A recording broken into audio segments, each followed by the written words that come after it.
Well, hello, vinyl community and everybody else out there. It's Mike, MGK Boston, back with another video. Should point out I'm wearing a shirt from the new MGK Boston 2023 summer collection, courtesy of my personal shopper, Patty, also known for her baking abilities. She's also quite a shopper. It's my wife, in case you're a first-time viewer. Anyway, there's been this thing floating around. Glenn Calloway from the basement is what he calls his channel. He picked this thing up again. It's we're going country to country here. So this is 10 best American bands. So again, almost like any kind of situation, this one is a fluid one. It's not set in stone. So I kind of thought about this the past few days, came up with this list. But a week from today, this list could be different. But this list, I'm gonna tell you up front, it's leaning very classic rockish, but you'll just have to you'll get the drift of it. So anyway, these are 10 though that these are all essential acts in my mind at least. So let's kick it off. I don't want to go on all day here and bore you to death. So let's start with one of my favorites. This is Grateful Dead, Europe 72. This was from a collection that I got a few years ago. That's why it's got the writing on the front, but the record is otherwise perfect condition, playable. That is, the sleeves battered up, but again, the record's great. So there's the artwork. Europe 72, triple live set. Really great. I love most things Grateful Dead. I'm not going to the Farewell Dead and Company this summer. They're playing 2 nights at Fenway. It's pretty much sold out. I've seen them 3 times. I think I'm good. So it's going to be tribute bands probably from here on out as far as anything Grateful Dead live is concerned. So speaking of Grateful Dead live, some of the people in the videos with this thread have been showing just one release from each band. I'm probably with a few of these bands, I'm going to show multiple, and that would include the Grateful Dead. This is a live album recorded at what was called at the time the Knickerbocker Arena in Albany, New York. I think this was around 1991. Some pictures. There's some of the crowd on the back there. You can see, and this is a triple CD set. Very nice. And again, some more photos of the crowd. And there's the guys right there on the inside. Sorry about that late afternoon light shining in there. There they are on stage. So that's live at the Knickerbocker Arena.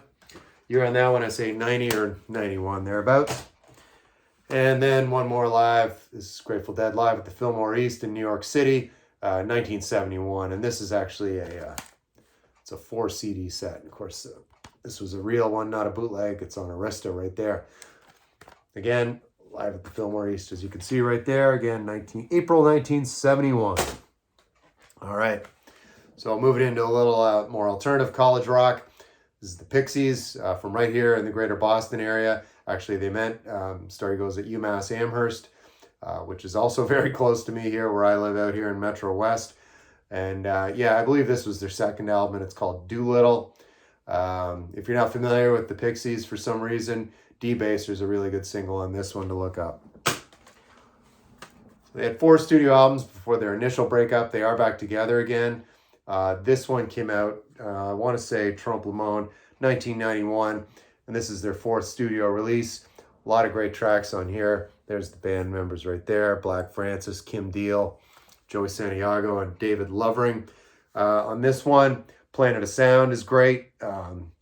Alec Eiffel is good, about the guy that built the Eiffel Tower, designed it. Title track, Trompe le Monde. And Palace of the Brine. That is a really good one too. Planet of Sound too as well. What the hell? Mentioned that one too. So the Pixies, number 2 on this list. And believe this isn't a countdown to number 1. These are all equal in my opinion. I'm not very good at doing those ranking things. So yeah, that's just not my trip. But again, they're all equal here. Yeah, so Paul Butterfield here. Paul Butterfield Blues Band, of course. And this is the debut. Of course, they were from Chicago. Just halfway through a documentary that Steve over at All the World's a Stage recommended. The name, it's not coming to me right now. It is streaming on Amazon. If you just Google Paul Butterfield documentary, it'll come up. It's really excellent. And like I said, I'm about halfway through it, and I'm going to probably finish that tonight. But yeah, Glenn Calloway actually mentioned Paul Butterfield That got me spinning, and I'm a huge Paul Butterfield fan, and I'm a big blues fan, and that's why they're on this list. So this is the debut, actually produced by Paul Rothschild, a producer I'm going to mention relative to another band later on in this list of 10 best American artists. So, and on this one, born in Chicago. Chicago is, I'm even getting that accent, Chicago. Steve's going to mock that. Blues with a Feeling. Yeah, Mystery Train too. That's a good one. Yeah, Paul Butterfield. Wicked on that harmonica, man. Oof. So I don't have the East-West album, but I do have this. This came out much later. Again, on the back here, historic recordings never before released. And this is the East-West album live in its entirety. This is also very good. And this was their second or third album, Resurrection of Pig Boy Crabshaw, right here. Cool artwork on that. There's the band on the back, and there's Paul Butterfield right down there, that handsome devil. And let's see, here's another Paul Butterfield right here. As you can see, I'm a bit of a completist. Oh, this pile, technical difficulties. There's another Paul Butterfield right there. Another Paul Butterfield right there. I love that shirt. That's almost taken from the Ben Rankins collection. If Ben Rankins would have been alive in 1970 when this was released. And lastly, it's a double live set from 1971 or 1970. I take that back. Totally different lineup at this point than when they had started. Members coming and going. It was a bit of a collective. People come in and they leave. Like, you know, Alvin Bishop was one example. Mike Bloomfield at the very beginning, he was only on the first two albums, and then he split and then did Electric Flag, among other things, and then he died young, Mike Bloomfield. But anyway, this is a double live, of course, right as it says on the front. Butterfield Blues Band live right there, and that's a double. All right, we're going to keep it on rocking and rolling. A couple of people brought up this band. This is the debut right here, straight out of South Pasadena, California. It's Van Halen, the debut, self-titled, otherwise it's sometimes called Van Halen 1. There they are, there, each of the quadrants on the front of this album.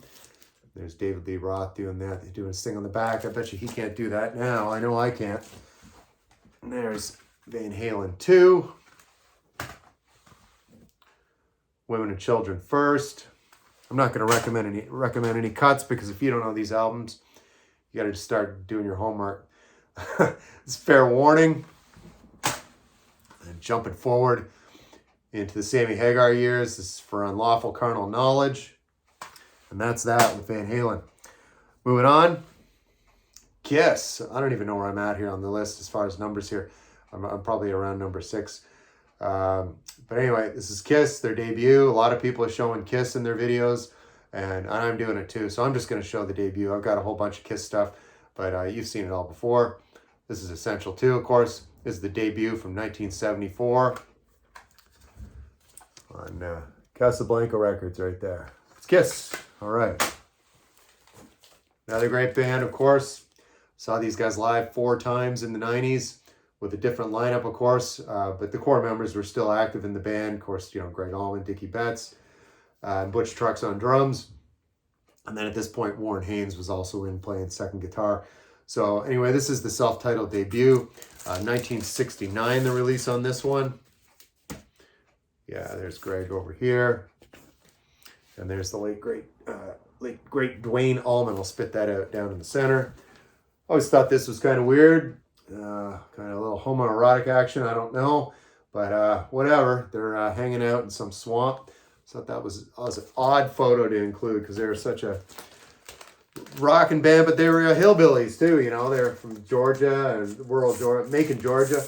Maybe that was a hillbilly thing, I don't know. Drinking too much moonshine. But this is the Allman Brothers self-titled debut.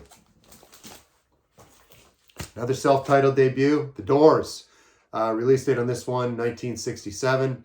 I think I've told you the story before, how I first heard The Doors. I was with my parents on vacation. I was a middle school kid, probably 7th grade, maybe 6th grade. No, I would have been a little older. And we were down in Cocoa Beach, Florida, and met this older kid. He was probably a few years older than me, and he had a Sony Walkman.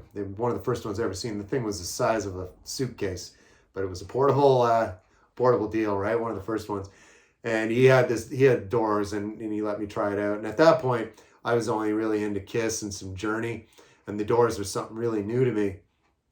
And ironically, as I've mentioned my dad in a couple of my videos, he was pretty much a big band and jazz guy. He thought that Jim Morrison had a really nice voice. He used to say, you know, Michael, the Doors is listenable, he'd say. So anyway, this is the debut. If you're not familiar with it, again, I'll say it, you've been living under a rock. And then, of course, the follow-up, Strange Days, 1967. Soft Parade, 1969. Morrison Hotel, 1970. And lastly, the final album they did, LA Woman, before Jim Morrison bit it in the bathtub over in France. And that was the end of Jim. Gentleman Jim, the Lizard King, if you will. But yeah, this CD's seen a few parties. The jewel box is cracked. I've had this since university, a long time ago. There they are. Yeah, I mean, the debut to me and this one are their best, kind of like a sandwich. And all the stuff in the middle is good too. But this is the bread and the sandwich. This and the debut, if you will. Love them both. Love the Doors. All right, so I pretty much, yeah, I've got all the Doors stuff. I don't know, I have greatest hits too, but no point in showing that. Moving on, it's George Thorogood and the Destroyers, their debut from 1977 right here, self-titled. Of course, you know, this is stacked too. You Gotta Lose, Madison Blues, One Bourbon, One Scotch, One Beer, Kind-Hearted Woman, and they just keep on coming. Right on, Josephine. Right on. All right. Getting carried away. Saw him on the Maverick tour. I'll get to that album in a second. I'd love to see him one more time because he's 70, 71 now. He's not going to be doing it much longer. I'm very disappointed in George. If you're watching this video, I'm very disappointed you're not coming to the Boston area this summer. I was all set for it. I think the closest you're coming is somewhere up in New Hampshire, and I don't feel like the 2 or 3 hour car ride. So come on back to Boston, my man. It's George Thorogood and the Destroyers, and this one again called Moving On Over. There's more George Thorogood and the Destroyers. Release date on this one, 1980. It's funny because he was on the Rounder record label, I should point out, and that was based right here. Well, Somerville, it's part of Boston proper, and that's a name. Well, it's a city, Somerville, but it's part of Boston, and that's where that Rounder label was at the time. I know there's a guy that watches my videos and comments, Issa. I know he doesn't make videos, but he's always kind to comment. And yeah, Issa, I'm sure you'll maybe drop a comment about Rounder Records because Issa actually worked for Rounder Records. So a shout out to my friend Issa. So anyway, and this one is Bad to the Bone. Not this one, 1982. Yeah, we're into the 80s now. There's the tour I saw. That's Maverick, again on 1985. Gear Jammer, Willie and the Hand Jive, Ballad of Maverick. Yeah, it's solid, man. He's just such a great player. Watch any live clips on YouTube, and you'll believe me. And this one, well into the 90s on this one. I want to say 1997 on this one. Rocking My Life Away. Blues Hangover is a good one on this one. And Trouble Every Day, that's good too. But yeah, after this, I kind of checked out on the studio stuff. He only plays the hits live anyway. But yeah, his output after this is not great. Sorry to say that, George, after I begged you to come to Boston. But anyway, there you are. There's the band on the back, and there's an older George Thorogood there. Yeah, he'd been active at that point about 15 years. So we're getting near the end here. I don't even know what number I'm at. This is the debut of Steve Miller Band, Children of the Future. Release date on this one, I want to say 1968. I could be off on that. Maybe 67, actually. Yeah, from San Francisco with love, with freedom, with good vibrations. Children of the Future, gathering all the dreams, living through these times, and keeping free. Peace, baby. Steve Miller and the Steve Miller Band, Children of the Future. The title track is excellent. Push Me to It. You Got the Power. This whole thing is solid. Highly, highly recommend that album. Here's another Steve Miller album. Again, the release date on this one, I'm not exactly sure. Probably about 1970. And of course, this one's called Rock Love. Here's Brave New World. This is great. This is the one that has Space Cowboy on it. You probably know that. That's a huge hit. And there's a ballad on here, Seasons. That's probably one of my very favorite Steve Miller Band songs. Really excellent. This is when he was starting to really get his legs on into the 70s. This is 1974. The release date on this one. And of course, this is Fly Like an Eagle. 1976, sorry, I take that back. And yeah, Lonnie Turner, longtime member with him, playing on Lonnie Turner on bass on this one. Rockin' Me's on this, Take the Money and Run. Yeah, they're all big, a couple of big hits on this one. And yeah, so that's it. Steve, that's it for the Steve Miller Band. And we are at the end, folks. This is number one. Not number one in a ranking. Just out of 10. We're 10, 9, 8, 7, 6, 5, 4, 3, 2, and 1. This is the debut from the James Gang, featuring the great Joe Walsh. Awesome, awesome guitar player.